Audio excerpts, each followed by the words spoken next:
Audio Jungle.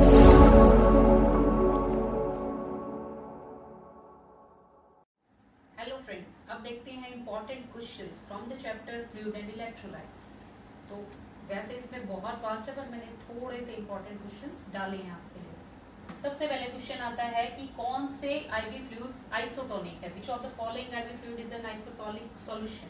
तो इसमें example में आंसर देखो, 25% डेक्सट्रोज है, 3% नॉर्मल सलाइन है, रिंगर लैक्टेट या नॉर्मल सलाइन 0.9% है, या फिर 0.5% नॉर्मल सलाइन है। तो इसका आंसर क्या है, रिंगर लैक्टेट या नॉर्मल सलाइन 0.9%। इसमें से एग्जाम्पल में ऐसा नहीं है ये दोनों देंगे, इसमें से एक ऑप्शन हो सकता है, इसीलिए मैंने एक में ही ऐड कर दिया बार बार दिखाने की जगह कि अगर नॉर्मल सलाइन आए तो भी यही आंसर है, रिंगर लैक्टेट आए तो भी यही आंसर है। Next question, which type of the solution causes water to shift from the cell into the plasma। Cell से बाहर कौन से सॉल्यूशंस लेके आते हैं, हम पहले पढ़ चुके हैं, दैट इज हाइपरटोनिक सॉल्यूशन। तो इसका आंसर है D, hypertonic solutions. Next question, plasmolysis will occur when the cell is placed in. Plasmolysis कब होता है, जब सेल को कहाँ प्लेस करते हैं, हाइपरटोनिक सॉल्यूशंस में।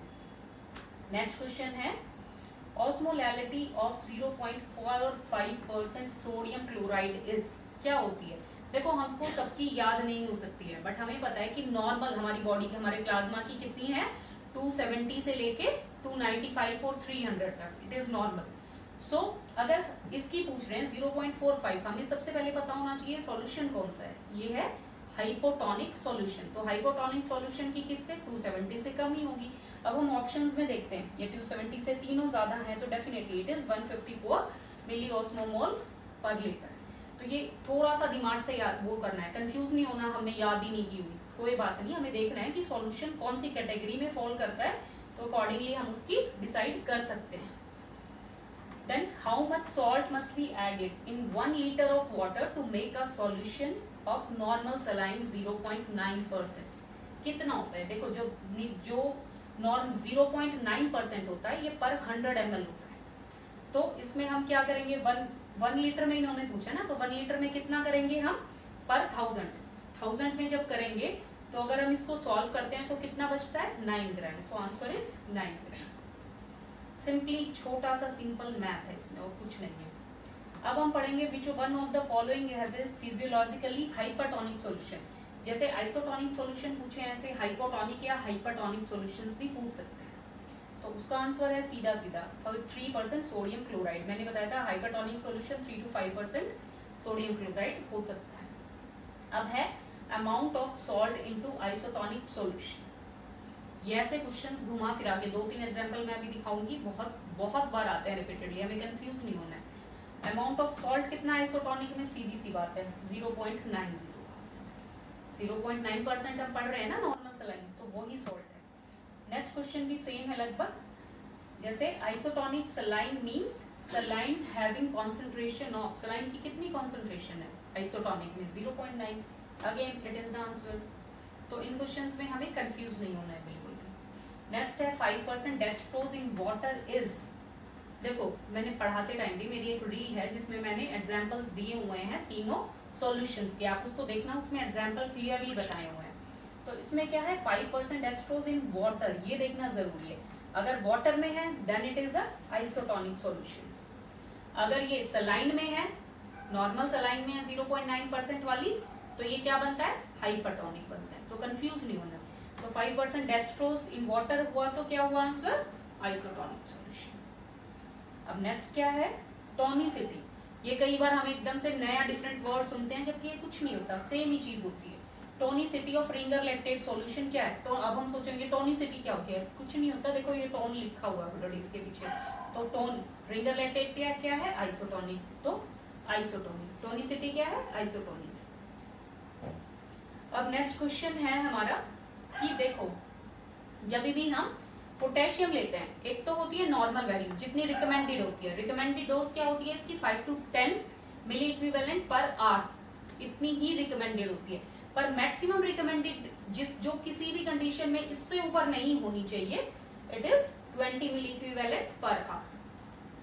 ऐसा भी क्वेश्चन आ सकता है। तो हमें सबसे पहले इसकी पता होना चाहिए कि किस डोसेज पे, क्योंकि ये बहुत ही इंपॉर्टेंट क्या बोलते हैं इलेक्ट्रोलाइट है, जब भी हम इसको एडमिनिस्टर करते हैं तो हमको एग्जैक्टली इसकी डोज पता होनी चाहिए। कोई गलती से आपको एडवाइस भी कर दे कि 20 नहीं दे दो, 25 दे दो, ये दे दो, वो दे दो, तो हमें पता होना चाहिए 20 से ऊपर देना ही नहीं है किसी भी कंडीशन में, ये मैक्सिमम डोसेज है। Then dash precipitate lithium toxicity. अब लिथियम टॉक्सिसिटी कौन से इलेक्ट्रोलाइट से है, सोचना शुरू कर दो यहीं पे। In a client taking this medicine, कौन प्रेसिपिटेट कर देता है इस टॉक्सिसिटी को, बताओ। मैंने बताया हुआ है अपनी रील में फ्लूइड एंड इलेक्ट्रोलाइट के पार्ट में, इट इज हाइपोनेट्रीमिया। अगर पेशेंट को हाइपोनेट्रीमिया है तो ये और किसको लिथियम टॉक्सिसिटी कर सकता है, ठीक है। अब नेक्स्ट क्या है, चिबोस्टिक साइन और ट्रोस्यू साइन हमने पढ़े थे।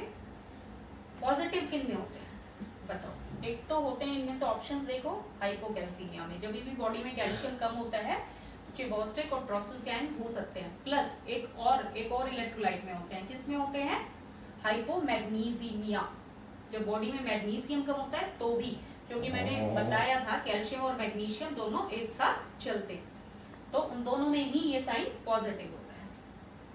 नेक्स्ट है एंटीडोट, क्या है मैग्नीशियम का, ओवरडोज का। अगर मैग्नीशियम आपको ज्यादा बॉडी में चला गया है तो उस ओवरडोज का एंटीडोट क्या होगा, इट इज कैल्शियम ग्लूकोनेट, क्योंकि एल्यूमिनियम हाइड्रोक्साइड और लेक्सेटिव तो बिल्कुल भी नहीं देते, KCl का कोई रिलेशन ही नहीं है उससे, तो final answer is calcium gluconate.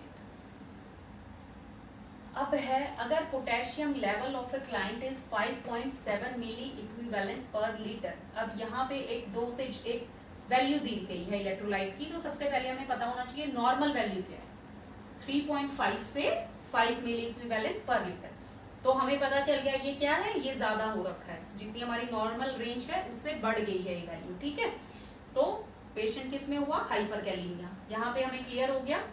तो which patient would the nurse watch on the cardiac monitor as a result of laboratory values, क्या वॉच करेगी, कार्डियक में क्या चेंजेस होते हैं जब हाइपरकैलीमिया होता है, एसटी डिप्रेशन होता है, नहीं, एलिवेशन होता है, इन्वर्टेड टी वेव्स होती है, नहीं जी, टॉल पीक टी वेव्स होती हैं जब भी पेशेंट हाइपरकैलीमिया में होता है, ठीक है। तो ये हमें याद होना चाहिए, टॉल पीक टी वेव। तो इस तरह से और क्या आ सकते हैं कि जब भी जितने भी इलेक्ट्रोलाइट्स हैं उनकी नॉर्मल रेंज से रिलेटेड क्वेश्चंस आ सकते हैं, क्या कम है, क्या ज्यादा है, नॉर्मल क्या है, कुछ भी। ये थे फ्रेंड्स कुछ क्वेश्चंस फ्लूइड एंड इलेक्ट्रोलाइट से रिलेटेड। बाकी भी बहुत सारे क्वेश्चंस के आंसर आप इजीली दे सकते हैं अगर आपने हमारी वीडियोस देखी हैं, उनका लिंक डिस्क्रिप्शन बॉक्स में नीचे दिया हुआ है। और ऐसी इंफॉर्मेटिव वीडियोस के लिए प्लीज लाइक और सब्सक्राइब कीजिए हमारे चैनल को, CNA नर्सिंग अकेडमी।